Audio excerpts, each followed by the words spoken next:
Good evening, friends. We are recording this video for discussion of a very important aspect of inspector Raj. आप लोगों को सुन के थोड़ा अजीब लगेगा, लेकिन ये फैक्ट है कि कहीं ना कहीं जो हम सोच रहे थे कि इंस्पेक्टर राज खत्म होगा जीएसटी आने के बाद, वो मल्टीफोल्ड हो चुका है.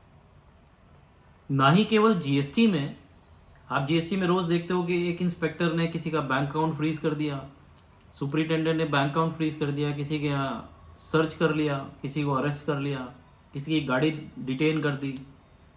एक माइनर कोई मिस्टेक्स थी फिर भी गाड़ी को डिटेन करके उससे 129 130 में पेनल्टी मांग ली. वो हेरेसमेंट जीएसटी में चल रहे थे. गवर्नमेंट एक प्रपोजिशन लेके आई लास्ट ईयर, एक स्कीम लेके आई जिसको बोला सबका विश्वास dispute resolution scheme, SVLDRS.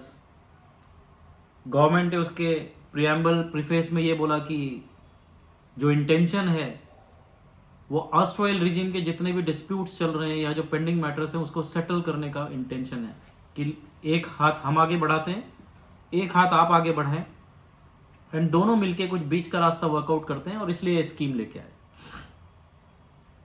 Friends, मैं मानता हूं काफी सक्सेसफुल स्कीम थी. 80-85% पिटिशंस, 85% जो डिस्प्यूट्स थे, चाहे वो टैक्स अपील के हों या वो एडजुडिकेशन के हों, वो सेटल हो गए. somehow we were very happy as a lawyer, as a counsel. जब हमारा कोई मैटर डिस्पोज होता है तो खुशी तो होती है कि चलो एक ये डिस्पोज हो गया, एक स्टेट में मैटर था या एडजुडिकेशन में मैटर था, it is now settled. Eight the same time अब जब हम पलट के देखते हैं तो हमें ऐसा लग रहा है कि गवर्नमेंट एक एंड पे डिस्प्यूट्स को खत्म करने की बात करती है और दूसरे एंड पे उसी गवर्नमेंट के जो ऑफिसर्स हैं, जो उसी गवर्नमेंट के इंस्ट्रक्शंस पे और एडवाइजरी पे, इंस्ट्रक्शंस पे काम करते हैं, वही ऑफिसर्स इंस्पेक्टर राज को और हैरेसमेंट्स को बढ़ा रहे हैं. कैसे बढ़ा रहे हैं?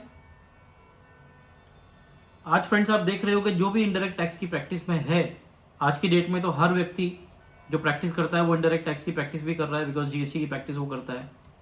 हम लोग जब सर्विस टैक्स और एक्साइज की प्रैक्टिस करते थे तो बहुत कम लोग हुआ करते थे, बट आज की डेट में आपके हर क्लाइंट पे आप देख रहे होगे कि आपको नोटिस आ रहे हैं, शोकॉज नोटिस आ रहे हैं without any application of mind, service tax regime के. फ्रेंड्स, एक वीडियो मैंने पहले भी रिकॉर्ड किया था, उसका लिंक मैं शेयर करूंगा, जहां पे मैंने ये इशू को उठाया था और ये डिस्कस किया था कि शोकॉज नोटिसेस में income tax 26AS, income tax return 26AS और सर्विस टैक्स रिटर्न ST3, इनके डिफरेंस जो भी हाईएस्ट है उसका डिफरेंस निकाल देते हैं और शोकॉज नोटिस में कैलकुलेट करके भेज देते हैं without application of any mind. कि हो सकता है कि वो ऐसी सर्विसेज दे रहा हो जो सर्विस टैक्स में एग्जेम्प्ट हो, जबकि इनकम टैक्स में तो दिखेगा, तो फिगर्स का डिफरेंस तो ऑब्वियसली आना है. जैसे हमारी सूरत में डाइंग मिल, वो जॉब वर्क जब देता है तो उसके ऊपर सर्विस टैक्स एक्साइज नहीं है, तो 50 करोड़ का उसका टर्नओवर हो सकता है, लेकिन वो रिवर्स चार्ज भरने के लिए रजिस्टर्ड है, इसलिए ST3 भरता है. अभी रिवर्स चार्ज में उसने 5 लाख पे टैक्स भरा है, तो ऑफिसर ने डायरेक्टली 50 करोड़ माइनस 5 लाख यानी 49 करोड़ 95 लाख का नोटिस भेज दिया. उसमें 15% 12% जो भी रेट था वो कैलकुलेट करके. How far this is good? I don't think I need to comment on that. मेरे को कमेंट करने का जरूरत ही नहीं है, you all can very well understand. अभी मैं एक नया प्रॉब्लम देख रहा हूं.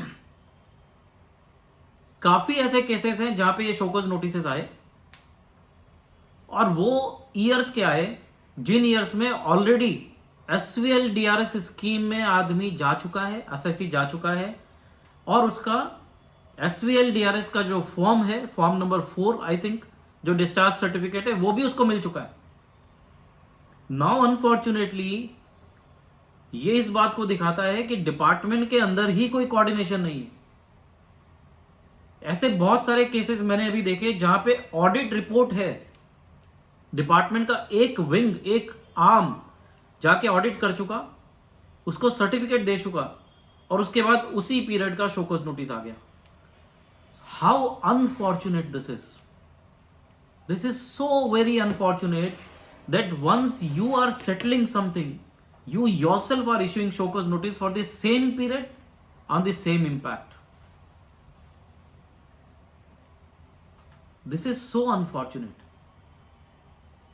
ये वीडियो का इंटेंशन ये था क्योंकि I know this video will travel to many stakeholders including the government officers.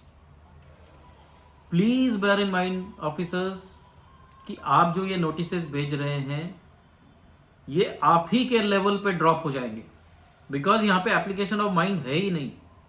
Y you are wasting your time, why you are wasting the stationery of the country, why you are wasting the resources, and at the same time why you are wasting the time of taxpayers and the tax consultants. We are here to do some constructive work.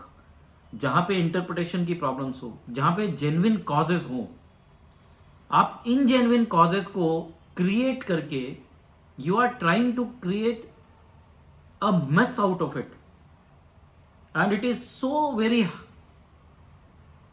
irresponsible act कि being an officer you are issuing a show cause notice, an assistant commissioner is signing a show cause notice without applying his mind कि show cause notice issue हो सकता है या नहीं.